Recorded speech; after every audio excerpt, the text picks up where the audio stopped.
Okay, let's have court part 39. As I was saying, Your Honor, why do I think what I think? I'm going to continue with the story. Now, back to the beginning. So I get the information. Okay, they cremated him ahead of the funeral. That made me a little suspicious. Like something was attempted. They were attempting to hide something. Again, speculation. That made me a little suspicious. Then, again, we find out about the call to the insurance attorney minutes after her husband's death. Then we find out 4 days later, his widow is asking about another insurance policy or the same insurance policy.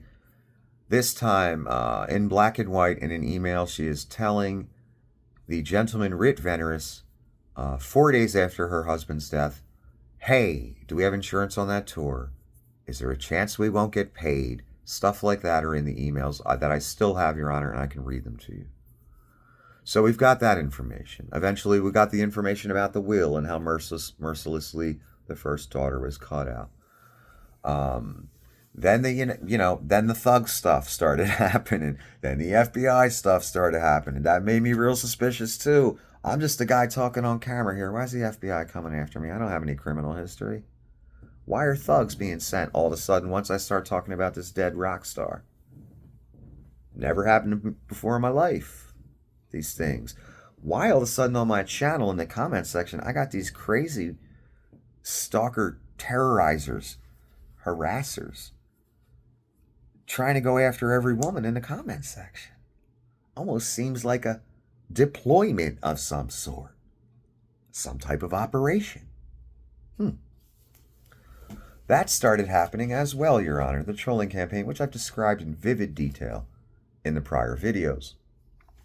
That's another thing, another reason I think what I think. The FBI being called for no reason. That's another reason I think what I think. All the tactics they've been using against me. The scamming trend that they started. All these things tell me all I need to know, Your Honor. That's why I've drawn my conclusion. The fact I'm still getting shut down 7 years later tells me all I need to know. I've drawn my conclusion. I have greater perspective than I used to have. I've looked at it differently now that it's years later. And I see all the things I couldn't see then because I had a business to run. I had responsibilities to the people sending money that wanted to see certain things, that wanted this investigation to continue. That had to be my focus. And I didn't have the money to hire a bunch of lawyers and go after every person that defamed me, deployed a troll farm, sent thugs, called FBI against the stalkers, etc. Now I got all the time in the world because I've drawn my conclusion. And these people have successfully ruined my business. They ruined it the second they took a random woman's word who was just mad at me for whatever reason. That I'm a scammer of some sort. I can't wait to see that evidence, or I can't wait to hear, oh, we don't have those records. Okay, if you want to play it that way. Because they know if I get a hand on the evidence that they got, it's over. I'm poking holes in that, and I'll prove it to lie. And I gave you the whole experience of when I talked to the woman via Skype when she was pretending to be someone else. I gave you the whole story. So I'm not hiding anything here. I already know what's in the information she sent in years ago because I remember the conversation. But, YouTube was waiting for it. We got millionaires calling up who don't want their name associated to the takedown of this person, to the harassment, stalking, and terrorization of this person that this website enabled. So, got to wait for something else. And this person, this musician's fiance at the time, this person gave him an excuse. And I guess what I should have done back then, Your Honor, if I would have had the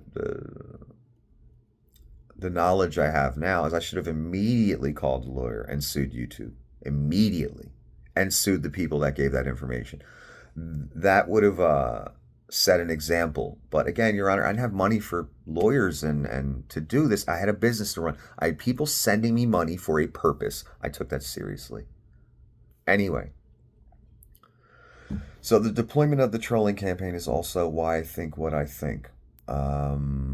Here's some more. If we want to get into the actual evidence of the case, the toxicology reports, the actual statements, the bodyguard that was alone with Chris Cornell in the room that night. Again, two men walked in the room, Your Honor. Only one man ever walked out. The head investigator that ran the investigation, there were two reports. There was a regular police officer that took a statement from Martin Kirsten, the bodyguard. Then there was a head investigator called Weaver who took a statement from the body. Very few questions he asked, didn't press Kirsten at all. We have two different stories. We have one story in the officer's report. We have another story in the head investigator's report. That's a problem for me. No one's ever addressed that. And we've never gotten the full details. One report says the bodyguard went in to help Chris Cornell fix the computer and give him his sleeping pills, his 2 sleeping pills.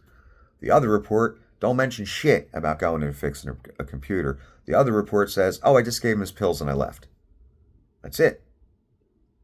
Why the discrepancy? Doesn't make sense. We've never gotten the details either. So we have to figure it out for ourselves. So, Martin Kirsten discovers Chris Cornell's body because the wife calls up and says, Chris is freaking out on the phone. You need to go kick the door down. Chris says he's got a headache and his ears are ringing. Does that make a wife call the bodyguard, her husband's bodyguard, to go kick the door down? Does that sound severe enough for that? No, it doesn't. Not in my opinion. But that's the story we got. So the bodyguard's in there with him, who knows, to give him pills to help him fix the computer. We don't know because we got two different stories. Forensics were taken of the room, forensic evidence off the physical body of the bodyguard. The problem with that, Your Honor, is none of it was ever tested. Not a bit of it. How do I know this, Your Honor? The head investigator admitted it in an article. That's another thing that's interesting about these deaths. Certain people felt the need to explain themselves. I don't know why. But they didn't explain themselves very much, and they almost seemed angry about it. Like Investigator Weaver. Because there are a lot of things with this case, Your Honor, that don't add up. So you have an investigator that's either crooked or incompetent or just doesn't want the big case against the rich widow. Who knows? I listened to an interview of a man named David Politis, Your Honor. He was a police officer for many years. Not just a street cop. Investigative, undercover type work as well.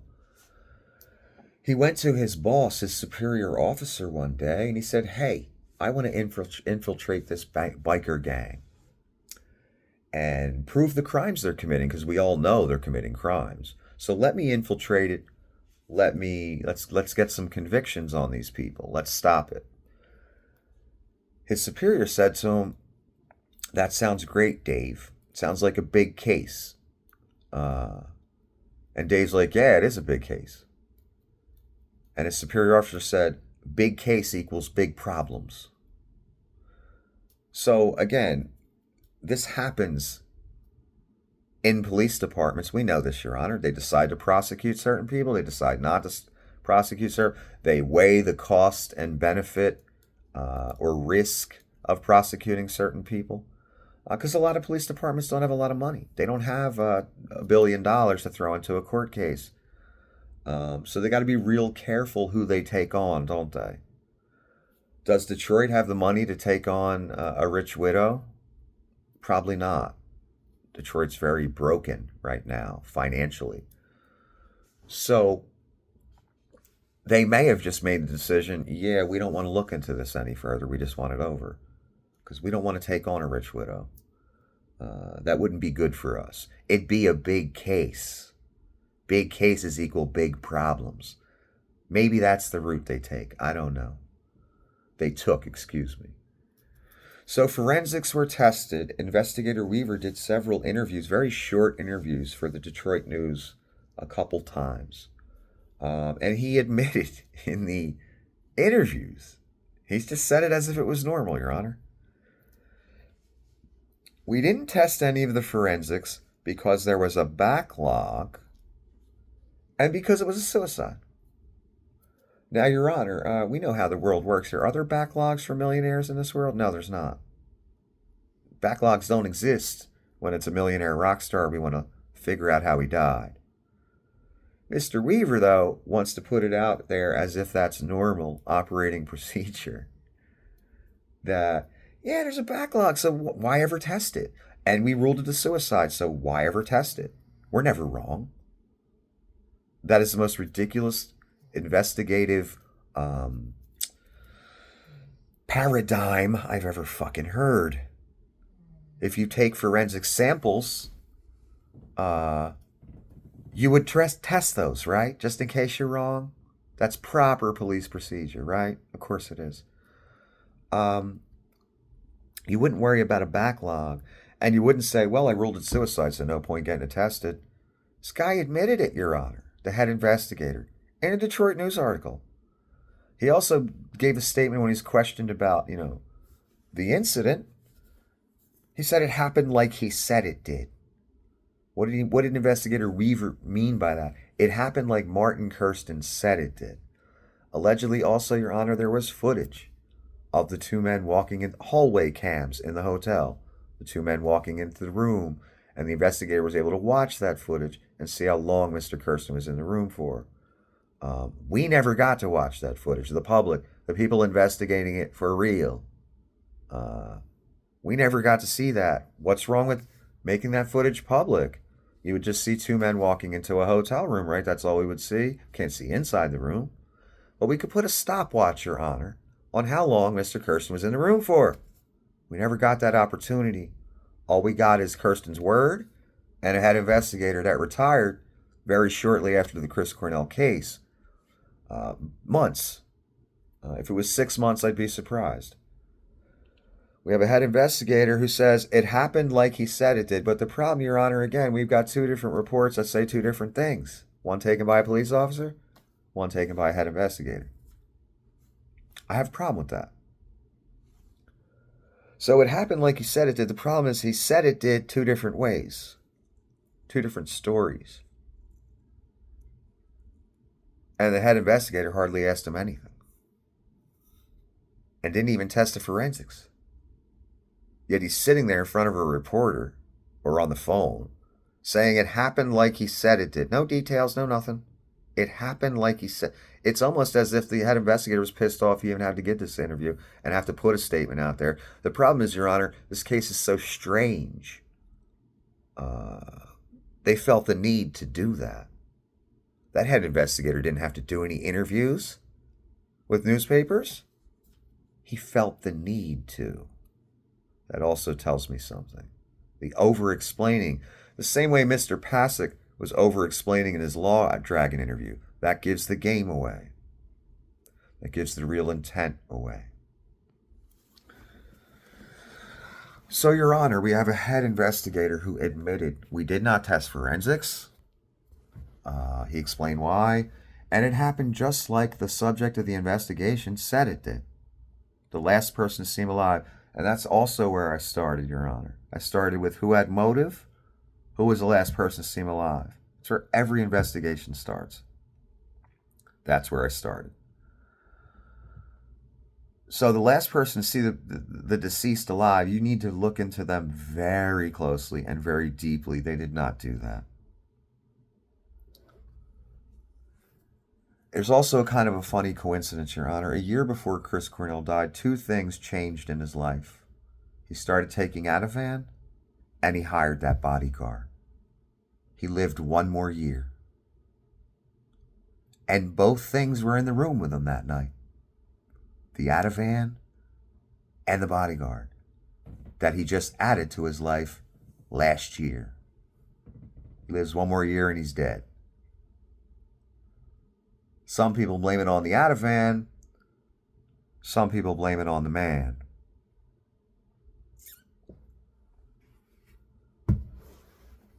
So yes, Your Honor, we had forensics testing done by the Detroit police. Head investigator says, well, We don't need to test any of this. We ruled it a suicide and there's a backlog. He says this to a newspaper, Your Honor, for the entire public to read. Said, why do we got to do our job? What? I already ruled it something. Why do I actually have to do my job now? And I'm telling you I'm not doing my job. I'm telling you I'm not getting the shit tested. So we never got the opportunity, Your Honor, to see the footage of the two men walking in, put a stopwatch on it, and see how long, see if it was even possible for the bodyguard to be in there. Was he in there long enough to even do anything to the deceased? Again, we're talking about a military trained, very strong and big individual. He's perfectly capable in under 2 minutes to get rid of somebody. He's that skilled. So just because he wasn't in the room for 15 minutes, and I'm able to put a stopwatch on that if I had the footage in front of me, which I don't even know if it exists, Your Honor. It's never been released publicly. No one knows if the footage actually exists that the head investigator claims he saw. Again, he didn't have to be in there 15 minutes. Not this specific person who was bigger than the rock star, stronger than the rock star, and trained, military training. Chris Cornell was never in the military. Chris Cornell was not doing security for people and learning jujitsu and how to use weapons, etc. Big difference in the two individuals and what they're capable of. So it wouldn't even have taken 10 minutes. It wouldn't even have taken 15 minutes. It could have taken as little as 4 minutes. There are jujitsu holds that people last about 5 seconds before they pass out. So it's not impossible, Your Honor, and I could lay out how the crime could have been done, which I'll probably lay out that specifically later. Kind of giving you more general information right now. So, again, we have a head investigator that basically says it happened like he said it did. I watched the footage. And we didn't get forensics tested because, there's a backlog and I ruled it a suicide. So, I'm never wrong. So why test evidence? Why do that? Then that head investigator retired months later, not even a year later, I believe. But I'll have the exact time for you in court, Your Honor. I'm going to use the phrase months. That head investigator had the biggest case of his life. Doesn't test any of the forensics. Says it happened like he said it did. And then he retires months later. Does that seem strange to you? Strange to me. So again, these are just generalities. I'm trying to think of anything else. Just what I've told you so far, Your Honor, had my eyebrow raised and made me all kind of suspicious, especially when the entity is trying to shut me down, specifically, but they never want to say my name. They can't. They can't associate themselves with me because of all the shady shit they're doing in the background. They can always go into court now. I never even said his name. Yeah, but you sent thugs. You called the FBI. You deployed the trolling campaign. And again, this is how the mob operates. They try and keep their name out of things. That's how stalkers operate. Try and keep their name out of things. So, and then again, via IP addresses, I will show that some of them were in my comment section. I will show that. So, they can run into court with, we've never even said his name. We all know the real truth of that. And why they never said my name. And you have to ask yourself this question, Your Honor. All the other people presented Chris Cornell's death alongside Pedogate and Pizzagate. I presented it alongside, here's how you conduct an investigation. You look for who had motive, who benefited, and who was the last person to see him alive. That's how I proceeded. Came after me mercilessly, and I'm the only one. Why me? Why not the Pedogate, Pizzagate people? Why send thugs after me? What was I saying that's different? What were they afraid of? Because again, these weren't scared little women hiding in the corner from big bad old Nick. Nope. It's a mob family who sent thugs after you, who threaten people all the time, all day, who get any account shut down who dares critique them, especially me. But they haven't gone after anyone like they've gone after me. Not even the ugly widow, Your Honor. Even though she's been shut down time and time again. They didn't just shut me down. They ruined my reputation via trolling campaign. Again, my audience harassed, stalked, terrorized, sexual harassment. They went to all these lengths. They think I can't prove that they know my name. And they've been, for years, even now, trying to stop this. But like I said in the videos, you can shut me down on every website, which will only prove my case even further. That doesn't stop the court system. So, you do what you got to do. YouTube, TikTok, Facebook, etc. You do what you got to do. Doesn't stop the law. Doesn't stop the court system. So I hope it was fun. I hope it was worth it. You're liable. I'm sorry.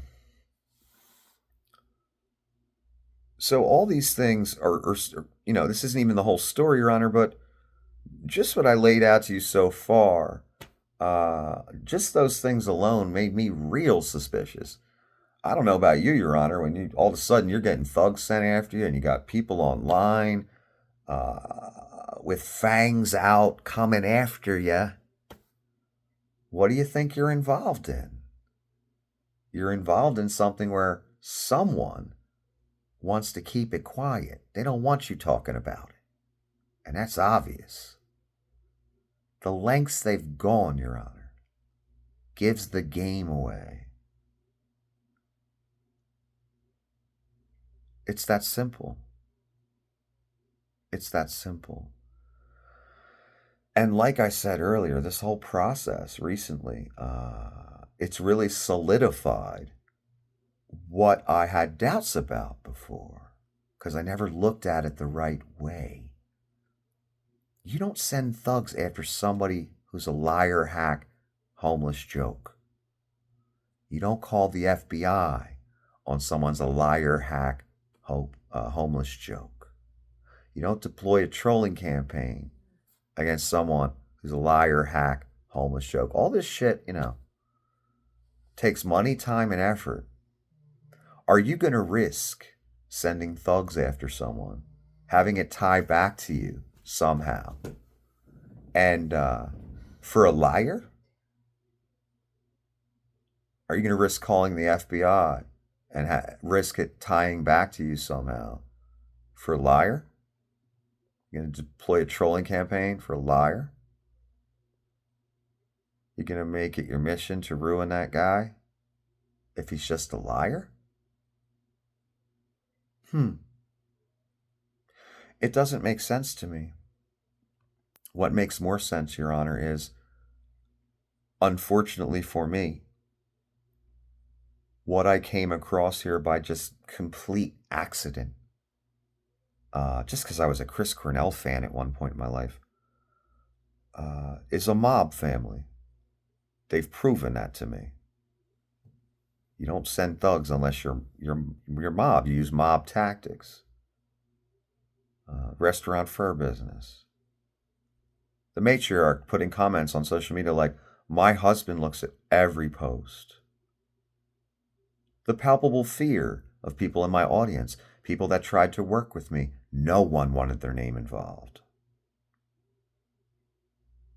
Very few, let's put it that way. Very few wanted their name out there. Most never did. They were afraid.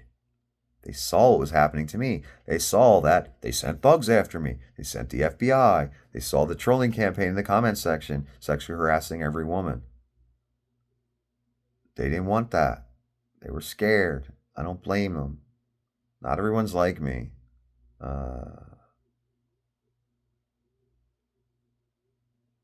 most people scare much more easily. Let's put it that way. And that's no fault on them. People got responsibilities and loved ones, and they can't go fight the mob. I can't either, honestly, but not. I don't have the resources to do that, but I can fight them with my words, and that's what I've been doing. And at every turn, Your Honor, anything they pulled, I shared it with my audience. I never hid it. I never made up stories about these people. If they sent thugs, I told my audience they sent thugs. If they sent the FBI, I told the audience they sent the FBI, and a transcript of how they harassed my girlfriend on the phone. That video still exists. I still have it. I can tell you everything they said to her on the phone. Again, Your Honor, terror tactics, harassment, stalking, RICO even. They should be thankful that I don't go there because that's jail time for people, long sentences. So they should be grateful I'm not going there because I'm capable of going there. I think you people know I'm capable of a lot of things by now.